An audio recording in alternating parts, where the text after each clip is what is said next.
Hello friends, स्वागत है आपका प्रयास क्लासिक में। उम्मीद है आप स्वस्थ होंगे, मस्त होंगे। आज मैं आपके समक्ष लेके आया हूँ सीटेट 2026 से संबंधित आपका सीटेट 2019 का प्रीवियस ईयर पेपर, जो कि आपका प्रीवियस ईयर पेपर में पर्यावरण अध्ययन देखने को मिलेगा। और यहाँ से लगभग आपको 8 से 10 प्रश्न ईवीएस के पेपर में काफ़ी बेहतरीन तरीके से देखने को मिलेंगे।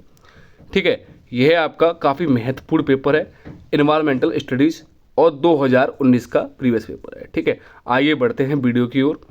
पहली क्लास में देखो क्या कहता है। पहला प्रश्न में आपका पहला सवाल दे दिया है। क्या कहता है, कोई व्यक्ति 29 नवंबर 2019 को एक एक्सप्रेस ट्रेन में सूरत, अर्थात जो सूरत गुजरात में, सूरत से नागरकोइल केरल जाने के लिए बैठा। यह ट्रेन 19:45 बजे चली और 1 दिसंबर 2019 को 11:45 बजे नागरकोइल पहुंची। यदि सूरत से नागरकोइल के बीच ट्रेन मार्ग की दूरी 21-20 किलोमीटर है तो इसकी यात्रा में ट्रेन का औसत क्या होगा, इसमें यह पूछा है। तो फर्स्ट ऑफ ऑल तो हमको यह देखना है कि यहाँ की जो डिस्टेंस दी है वो किलोमीटर में दी है और यहाँ भी आपके किलोमीटर में दी है, तो हमें कोई भी नहीं करना, कुछ नहीं करना। लेकिन यहाँ किलोमीटर में दी है, मीटर प्रति सेकंड में, तो हमें 5/18 का देखना होता है, मल्टीप्लिकेशन करना होता है, या 18/5 का आपका मीटर से किलोमीटर जो भी है वो देखने को मिलता है। ठीक है, अब हमको करना क्या है, इन दोनों का डिस्टेंस निकाल कर, डिस्टेंस यानी कि दूरी निकाल के जो भी दूरी आए वो इसमें इसका डिवाइड कर देते हैं, तो वो हमारा उत्तर प्राप्त हो जाएगा। लेकिन वो हमारा 61 की बात करूँ तो कुछ पॉइंटों में देखने को मिलता है, 61 की मैं बात करूँ कुछ पॉइंटों में आएगा, तो वो इसका आपका फर्स्ट ऑप्शन, वो जो आपका बहुविकल्पीय का थर्ड ऑप्शन एकदम सही है 61 का। ठीक है, आप लोग इसका डिस्टेंस निकाल के जो भी डिस्टेंस आएगा 21-20 में डिवाइड कर देना और उसका वही उत्तर प्राप्त देखने को मिलेगा। ठीक है, अगला प्रश्न देखिएगा 62 क्या क्या कहता है। निम्नलिखित में से कौन अंतर्राष्ट्रीय ख्याति प्राप्त वेट लिफ्टर है। काफ़ी अहम प्रश्न है। तो क्या कहता है 62 में आपका सुनीता विलियम्स, बछेंद्री पाल, सूर्यमणि और कर्णम मल्लेश्वरी। तो इसका कर्णम मल्लेश्वरी एकदम सटीक आंसर है। अगला प्रश्न देखिएगा, नीचे दिए गया कौन सा एक समूह जड़ों का एक है। तो जड़ों का समूह पूछ लिया है इसमें, इंपॉर्टेंट प्रश्न है, वेरी इंपॉर्टेंट। तो इसमें यह बताना है आगे जड़ इनमें से किस किस जड़ किसके अंतर्गत आती है। तो इसमें चुकंदर, आलू, अदरक, लेकिन यहाँ आलू और अदरक क्या है, तना है। गाजर, हल्दी, अदरक, तो यहाँ अदरक तना है, ये भी कट गया। इसके बाद शकरकंदी, मूली, हल्दी, तो हल्दी भी तना है। लेकिन यहाँ पूछा किसका, जड़ों का समूह पूछा है, तो गाजर, चुकंदर, मूली, तो इसका फोर्थ ऑप्शन एकदम सही है। तो मैं कह सकता हूँ आलू, प्याज, लहसुन, अदरक, हल्दी, ये सभी चीज़ क्या है, तना है। आपको ये नोट कर लेना। ठीक है, नेक्स्ट प्रश्न देखिएगा 64 क्या कहता है, रेगिस्तान ओक नामक का पेड़ है जो पाया जाता है। इंपॉर्टेंट प्रश्न है, रेगिस्तानी ओक आखिर कहाँ पाया जाता है, काफ़ी वर्ड देखने को मिलता है, ये आपका ऑस्ट्रेलिया में देखने को मिलता है। अगला प्रश्न 65 निपेथिन्स वह पौधा जो शिकार करता है के विषय में दिए गए कथनों का विचार कीजिएगा। 65 का ये बताना है, यहाँ आपके कथन बताने हैं, जो भी ए और बी सी कौन सा सही है ये हमें देख के बताना है। तो निपेथिन्स की मैं बात करूँ, यह पौधा ऑस्ट्रेलिया, इंडोनेशिया और भारत के मेघालय में पाया जाता है। जी हाँ, एकदम सही है। अगला कहता है इसका आकार घड़े जैसा होता है और इसका मुंह पत्ती से ढका होता है। जी हाँ, ये भी सही है, यानी कि ए और बी एकदम सही देखने को मिल रहा है। अभी तो यह केवल छोटे कीड़े मकोड़े को फंसाकर उनका शिकार कर सकता है, तो यह भी बात सही है। लेकिन यहाँ 2 ऑप्शन दिए हुए हैं तो हमारा ये गलत मान लिया जाएगा। यह छोटे कीड़े मकोड़े को खींचने के लिए मोहोक आवाज़ निकालता है जिसमें फंस जाते हैं और बाहर निकल नहीं पाते। तो यहाँ भी ये भी एकदम सटीक आंसर कह सकते हैं, लेकिन यहाँ बाहर नहीं निकल पाते, ये थोड़ा कन्फ्यूजन, कभी कभार बाहर भी निकल सकते हैं। तो ये भी आपका आयोग द्वारा नहीं माना गया था। इसमें ए और बी एकदम सटीक है, और ए और बी देखो किस में आता है, आपका फर्स्ट ऑप्शन में आता है 65 के। ठीक है, अगला 66 भारत की आज़ादी से पहले महात्मा गांधी ने जिस दांडी के समुद्र तट तक अपनी प्रसिद्ध यात्रा की थी वह भारत के नीचे दिए गए किस राज्य में स्थित है। तो सिंपल है, तो ये 66 की जो महात्मा गांधी है वो कहाँ स्थित है, आपके गुजरात में। दांडी मार्च 12 मार्च 1930 को देखने को मिली थी, और ये काफ़ी महत्वपूर्ण भी प्रश्न है। अगला प्रश्न देखिएगा, उच्च ज्वर अर्थात तेज बुखार के साथ कपकपी जिसका उपचार सिनकोना या सिकोना पेड़ की छाल से किया जाता है वह आखिर क्या है। यानी कि सिनकोना की छाल से उसका एकदम वर्णन किया जाता है कि आखिर यह सही है नहीं है, सिनकोना से उसका उपचार किया जाता है उसकी छाल से। तो वो आखिर बुखार कौन सा है, इसमें ये पूछ लिया है तेज बुखार, तो वो मलेरिया है। मलेरिया किस मच्छर के काटने से होता है आपका, मादा एनाफिलिस। और इसी प्रकार से डेंगू को भी पूछा गया है कि जो डेंगू है वो आपके एडिस मच्छर के काटने से होता है। ठीक है, तो इसने यही बोला है high fever with sewer which can be treated with the work of cinchona tray. तो इस तरीके से आपको यहाँ बताना, जिसको आपको बाइलिंगुअल भी समझने आ रहा हो, इंग्लिश और हिंदी आप लोग दोनों आराम से देख सकते हो। अगला देखिएगा 68, काफ़ी महत्वपूर्ण प्रश्न है, आप लोग पढ़ लेना। किसी डॉक्टर का घर कहाँ पर स्थित है, एक्स पर स्थित है, कहाँ, एक्स पर स्थित है, तथा उसका अस्पताल वाई पर, कहीं भी वाई मान लो। ठीक है, डॉक्टर के घर से अस्पताल पहुँचने के लिए डॉक्टर के पहले ए पर जाते हैं, एक्स के ठीक पूर्व में 600 मीटर की दूरी पर, फिर वह बी पर जाते हैं ठीक ए के दक्षिण में। तो आपको ये प्रश्न देख लेना, क्योंकि यहाँ पे थोड़ा सुविधा नहीं है बताने योग्य, तो जो इसका आंसर आ रहा है वो आपका उत्तर पश्चिम देखने को मिल रहा है, अर्थात 68 का बी ऑप्शन एकदम सही है। अगला, चिरवाव नाच कहाँ करते हैं, वेरी वेरी इंपॉर्टेंट प्रश्न है। तो चिरवाव नाच की बात करूँ 69 की, तो वो आपका मिजोरम में देखने को मिलता है। 70 की बात करता हूँ, तमिलनाडु के निकटवर्ती राज्य कौन कौन से हैं, तो ये आपका भारत का निश्चित स्थान यहाँ तमिलनाडु है, तो यहाँ केरल। तो इस प्रकार से ये देखने कि कौन कौन से आखिर स्थित होते हैं, तो केरल, फिर कर्नाटक और यहाँ आपका आंध्र प्रदेश देखने को मिलता है। तो सिंपल कह सकता हूँ तमिलनाडु के निकटतम जो राज्य हैं वो आपके आंध्र प्रदेश, केरल, कर्नाटक देखने को मिलते हैं। अगला 71, काफ़ी महत्वपूर्ण प्रश्न है ये भी। क्या कहता है देखिएगा, एनसीएफ 2005 के अनुसार निम्नलिखित में से क्या प्राथमिक स्तर पर पर्यावरण अध्ययन का उद्देश्य नहीं है, या नहीं पूछ लिया 71 में सॉरी। इसमें पहला ऑप्शन कहता है विशेषतः प्राकृतिक पर्यावरण के प्रति बच्चों की जिज्ञासा एवं सृजनात्मक बढ़ावा देना। जी हाँ, ये सही है। सेकंड पॉइंट कहता है अवलोकन, वर्गीकरण और निष्कर्ष निकालने आदि प्रक्रियाओं के माध्यम से बुनियादी संज्ञानात्मक विकास और गत्यात्मक कौशल प्राप्त करने के लिए खोजबीन से जुड़ी और हाथों से करने वाली कार्य को बच्चों को संलग्न करना। यह भी बस सही है, लेकिन इसमें नहीं पूछा है ना। थर्ड पॉइंट कहता है प्राकृतिक संस्कृति व सामाजिक पर्यावरण के बीच संबंधों को पहचानने व समझने में बच्चों को प्रशिक्षित करना। जी हाँ, 71 का यह भी एकदम सही है, लेकिन नहीं पूछा है, तो आपका नहीं लास्ट वाला है एकदम सही है, क्योंकि यह कह रहा है पर्यावरण समझ के द्वारा बच्चों में सटीक संज्ञानात्मक कौशल विकसित करना। तो सटीक तो नहीं कर सकते, तो ये आपका गलत हो जाएगा। तो 71 का आपका फोर्थ ऑप्शन एकदम सही है, क्योंकि इसमें आपका नहीं पूछा हुआ था। अगला 72 देखिएगा क्या कहता है, पर्यावरण अध्ययन कक्षा में 3 से 5 के लिए एक विशेष क्षेत्र हैं जो संकलित है करता है 72 की, तो वो है आपका पर्यावरण शिक्षा, सामाजिक अध्ययन और विज्ञान की अवधारणा और मुद्दे को।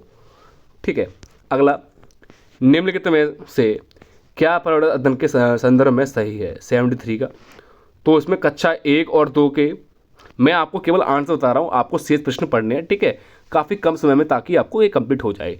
तो कक्षा 1 और 2 की कक्षाओं के लिए भाषा और गणित के माध्यम से पर्यावरण अध्ययन बढ़ाया जाता है, तो ये आपका काफ़ी प्रश्न महत्वपूर्ण है।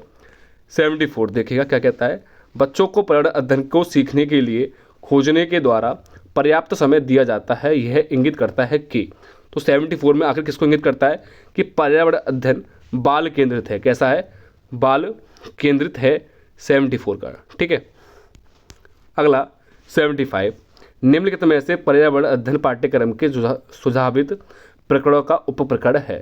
तो 75 का, तो इसमें क्या पूछा है, इसमें देखो आपको यदि ये नहीं आ रहा होगा, ये आपको कंफ्यूज कर रहा होगा, तो आपको इंग्लिश देखनी है। Which of the following is a sub theme under the theme suggestion in EVS syllabus, यानी कि ईवीएस की आपकी लगभग 6 थीम देखने को मिलती है। 6 थीम में से भी आपकी क्या देखने को बोल रहा है, इसमें सब थीम यानी कि 2 स्टार्टिंग जो थीम है उसकी उप थीम पूछी हुई है।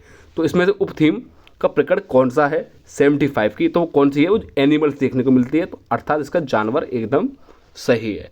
यानी कि जिसने भी पढ़ा होगा पर्यावरण की 6 थीमों में से स्टार्टिंग की जो 2 थीम है उसकी आपकी सब थीम देखने को मिलती हैं। ठीक है, उसमें से आपका ये सही कौन सा है, जानवर। शेष आपके परिवार मित्र, भोजन और चीज़ें कैसे बनाते हैं, ये क्या है आपकी थीम है, क्या है थीम है, और इसकी जो ये क्या है उप थीम है जानवर। ठीक है, अगला प्रश्न देखिएगा 76, निम्नलिखित में से क्या पर्यावरण अध्ययन के शिक्षक के लिए वांछनीय गतिविधि है, तो कौन सी है, विभिन्न कक्षाओं के बहुसांस्कृतिक क्षेत्रों का संबोधित करना। जी हाँ, फर्स्ट ऑप्शन एकदम सही है।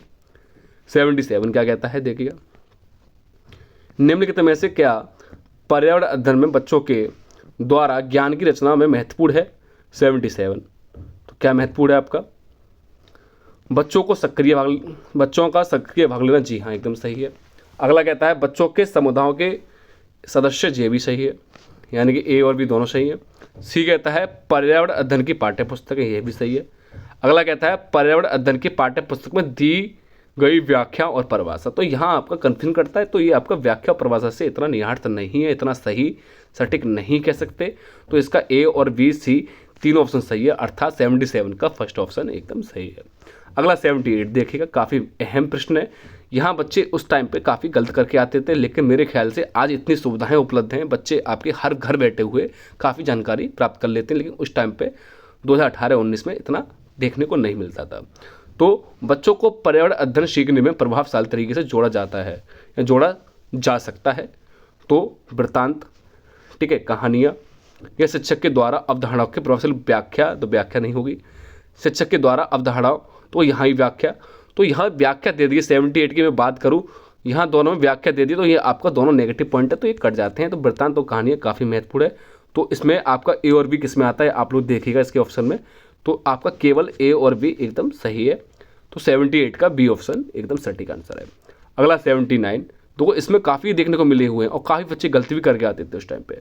पर्यावरण अध्ययन के शिक्षक के द्वारा बच्चों को जानवरों का अवलोकन और उनका चित्र बनाने के लिए प्रेरित करने का उद्देश्य आखिर क्या था, इसमें यह पूछा गया है। तो उद्देश्य की बात करूं तो इसमें उद्देश्य पाइए, बच्चों में संवेदना का विकास करना, जी हाँ, बच्चों में अवलोकन और रचना कौशलों का विकास करना, यह भी सही है। बच्चों में सौंदर्यात्मक संवेदना का विकास करना, जी हाँ, ए और बी सी तीनों ही सही है, तो अर्थात इसका फोर्थ ऑप्शन एकदम सही है। ठीक है, अगला प्रश्न देखिएगा 80, काफ़ी महत्वपूर्ण, तो यह भी आपका कुछ इस प्रकार से देखने को मिलता है। 80 सभी में आपका यही है, काफ़ी अहम प्रश्न है। कक्षा की अनुशासनहीनता को रोकने के लिए समूह में सीखना शिक्षकों के लिए एक महत्वपूर्ण और सीखना एक आसान और बहुत प्रभावी व्यक्ति है, तो इसने कहता है तो इतना बहुत आसान व्यक्तित्व नहीं है।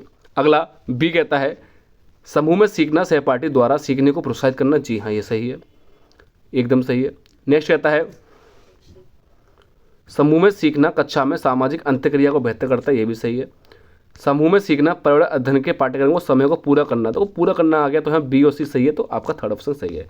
ठीक है, मैं आपसे कह सकता हूँ यदि आपको वीडियो थोड़ी बहुत भी अच्छी लग रही हो या अच्छी लग रही हो तो इसे आप एक बार सब्सक्राइब अवश्य कर लें, तो आप हमारा इतना तो सहयोग कर ही सकते हो, और बेल आइकन दबाना ना भूलें।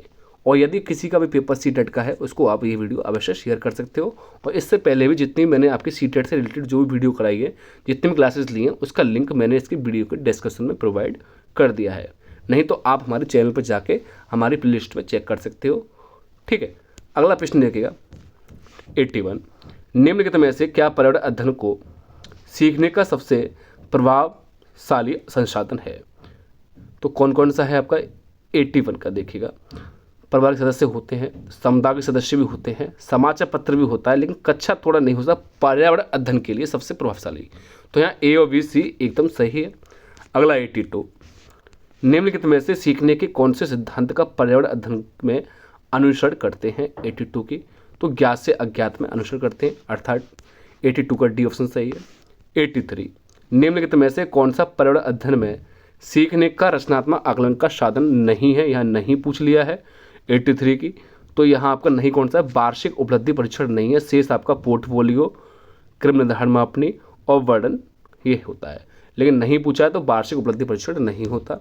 अगला 84 क्या कहता है, निम्नलिखित में से किसको पर्यावरण अध्ययन में बच्चों के आकलन में दूर करना चाहिए, तो बच्चों के उत्तरों को सही या गलत करने का आंकना ये दूर करना चाहिए, अर्थात फर्स्ट ऑप्शन ही सही है। मैं आपको सही बता रहा हूँ, शेष आपको प्रश्न पढ़ लेना, लेकिन वहाँ आपको इस प्रकार से प्रश्न का वर्णन नहीं करना है, आपको सारे प्रश्न देखने हैं, क्योंकि मुझे तो इनके आंसर पता है, इसलिए मैं आपको इतनी सटीकता से इसका आपको ऑप्शन बता रहा हूँ कि ताकि आपको कम समय में अच्छी जानकारी प्राप्त हो जाए। ठीक है, लेकिन आपको चारों प्रश्न पढ़ने हैं। तो 85 क्या कहता है, कक्षा या एक कक्षा 5 की शिक्षक एक क्रियाकलाप का संचालन करती है जिसमें वह कक्षा के बच्चों से फर्श पर चीनी के कुछ दानों डालने को कहती है और उनको चींटियों के आने का इंतजार करने को कहती है। तो बच्चों को इस क्रियाकलाप से अर्थपूर्ण सीखने से मिल जा सकता है यदि शिक्षक क्या करेगा। तो इसमें मैं बात करूं आयोग द्वारा जो माना गया था, तो बच्चों के क्रियाकलापों का अवलोकन, अनुभव साझा, उस पर चर्चा करने को प्रेरित करती है। तो यानी कि चींटियों पे यदि वो क्या कहते हैं फर्श पे जो चीन डाल रही है और चींटियों का इंतजार कर रही है, तो एक तो ये एक्टिविटी हो गई, उसका अवलोकन ऑब्जर्वेशन हो गया, और वो एक्सपीरियंस अपना साझा कर रही है और इस पर चर्चा करने के लिए बच्चों को आपस में एक तरह का प्रेरित अर्थात मोटिवेशन कर रही है। प्रेरित यानी कि मोटिवेट कर रहे हैं। ठीक है, अगला प्रश्न देखिए 86, काफ़ी महत्वपूर्ण प्रश्न है और इसको भी बच्चे काफ़ी गलत करके आए थे 86 वाले को। क्या कहता है, नीचे दी हुई सूची पर विचार करें, कछुआ, घड़ियाल, कौवा, बतख, मछली। इस सूची में निम्नलिखित में से कौन से दूसरे से भिन्न है। यानी कि इसमें 3 एक जैसे हैं, एक अलग है, मछली, कौवा, घड़ियाल, कछुआ। तो 86 की मैं बात करता हूं तो जो आपका कौवा एकदम अलग है, क्योंकि मछली, घड़ियाल और कछुआ ये आपके जल में रहते हैं, यानी कि जल में रहने वाले प्राणी हैं, या सिंपल कह सकते हैं कि स्थल पर रहने वाले अधिकतर प्राणी हैं। लेकिन कौवा अधिकतर जो है वो हवा में उड़ता रहता है। ठीक है, ये जलीय जीव हैं, मछली, घड़ियाल और कछुआ। ठीक है, अगला प्रश्न देखिएगा 87, काफ़ी अहम और काफ़ी बेहतरीन प्रश्न है और काफ़ी महत्वपूर्ण भी प्रश्न है, आप इसलिए कन्फ्यूजन ना हो। क्या कहता है, इसको हमें कॉलम एक साइड राज्य दिए हैं, एक तरह का पसंदीदा भोजन दिया है। तो ये बात करता है हांगकांग में आखिर क्या खाया जाता है। तो हांगकांग में आपका पका हुआ सांप खाया जाता है, यानी कि पहले का आपका 5वां सही है। केरल में क्या खाया जाता है, तो केरल में किसी भी करी के साथ उबला टेपुए का, तो इसका दूसरे का पहला सही है। ठीक है, अगला कहता है कश्मीर में क्या खाया जाता है। तो कश्मीर की मैं बात करता हूँ तो सरसों के तेल में बनी मछली खाई जाती है, तो तीसरे का दूसरा सही है, तीसरे का दूसरा सही है। गोवा की बात करता हूँ तो गोवा में आपके नारियल के तेल में बनी समुद्र की मछली खाई जाती है, तो अर्थात इसका ये सही है। तो इसका तीसरा एकदम सही है। तो यानी कि पहले का कौन सा सही है, 5वां, दूसरे का पहला और तीसरे का दूसरा और चौथे का तीसरा एकदम सही है। आप कहोगे छोले भटूरे, तो ये तो आपका कन्फ्यूजन के लिए डाल दिया है, तो हर घर में हर जगह खाया जाता है, लेकिन ये आपको एक कन्फ्यूजन और दूर करना है। कश्मीर में यदि मैं बात करूं, कश्मीर में आखिर क्या खाया जाता है, तो कश्मीर में सरसों के तेल में मछली खाई जाती है, सरसों के तेल में। लेकिन गोवा में जो मछली खाई जाती है समुद्री मछली, वो नारियल के तेल में खाई जाती है। ये आप अपना कन्फ्यूजन दूर कर लें। ठीक है, सरसों और नारियल, तो सिंपल है, गोवा में नारियल का तेल आ जाता है और कश्मीर में सरसों का। ठीक है, तो यानी कि इसमें बी ऑप्शन इसका एकदम सटीक है, कह सकते हो बी ऑप्शन। ठीक है, अगला प्रश्न देखिएगा 88, नीचे दिए गए पक्षियों की कौन सी प्रजाति झटके से अपनी गर्दन एकदम पीछे करता है। उल्लू, कौवा, बसंत गौरी या मैना। 88, उस टाइम पे काफ़ी बच्चों ने ये गलत किया था, काफ़ी बच्चों ने इसमें उल्लू लगाया था, लेकिन ये गलत है। उल्लू अपनी जो गर्दन है वो आपकी पीछे घुमा तो सकता है, लेकिन इसने ये कहा है झटके से एकदम जो अपनी पीछे करता है उसको हम क्या कहते हैं, वो कौन सा वर्ड है आखिर। ठीक है, तो इसने यही बोला है, which one of the following words species moves its neck back and forth with a jerk. तो वो आपकी कौन सी है, 88 की बात करता हूँ तो वो आपकी मैना होती है जो झटके से पीछे करती है। लेकिन मैना और उल्लू दोनों गर्दन भी पीछे तो कर सकते हैं, लेकिन झटके की बात आती है, झटके से पीछे करना, तो वो आपकी मैना होती है। ठीक है, ये आप अपना कन्फ्यूजन दूर कर लें। 89 क्या कहता है आपका, तो यहाँ आपके इस बार काफ़ी ये इस तरह के प्रश्न देखने को मिले हैं। ठीक है, ABC वाले, तो घरों के बारे में बताना है। राजस्थान में गांव के लोग मिट्टी के घरों या छतों को कटीली झाड़ियों की होती हैं में रहते हैं। जी हाँ, ए सही है।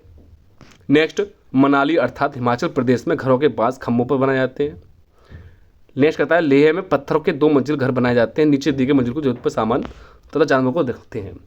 तो आपका सी सही है। तो यहाँ ए और सी एकदम सही है, और ए और सी आपका थर्ड ऑप्शन में देखने को मिलता है। तो ये घरों का वर्णन भी आपको देखना है। अगला प्रश्न देखिए 90 प्रश्न और काफ़ी महत्वपूर्ण प्रश्न है, हाथियों के बारे में पूछा हुआ है। हाथियों के बारे में, तो हाथी बहुत कम आराम करते हैं, एक दिन में लगभग 2 से 4 घंटे सोते हैं। जी हाँ, तो इसका ये फर्स्ट ऑप्शन एकदम सही है, ए सही है। अगला, एक बड़ा हाथी दिन में 200 kg, तो 200 kg से अधिक पत्तियां और झाड़ियां खा लेता है, तो ये गलत है। 200 kg नहीं, 100 kg। ठीक है, तो आपका गलत हो गया। नेक्स्ट, इन्हें पानी और कीचड़ में खेलना बहुत भाता है और इन्हें शारीरिक में ठंडक मिलती है। हाँ जी, ये सही है। तो ए सही हो गया और सी सही हो गया। अगला, किसी हाथियों में झुंड में सबसे बुजुर्ग हथनी ही सभी फैसले लेती है। जी हाँ, ये भी एकदम सटीक आंसर है। तो डी, यहाँ आपका ACD आ रहा है वो एकदम सही है। अब देखो यानी कि बी नहीं आ रहा किसी ऑप्शन में, जिसमें बी नहीं आ रहा है ACD आ रहा है, वो ऑप्शन सही है। देखिएगा कौन सा सही है इसमें आपका, AB। तो ये बी आ रहा है तो गलत हो गया, इसमें बी आ रहा है तो गलत हो गया, लेकिन इसमें CDA तो उल्टा दे दिया है, लेकिन लास्ट वाले में बी आ रहा है तो गलत है। तो इसमें ACD अर्थात CDA दे दिया है, तो ये आपका एकदम सटीक आंसर है 90 का।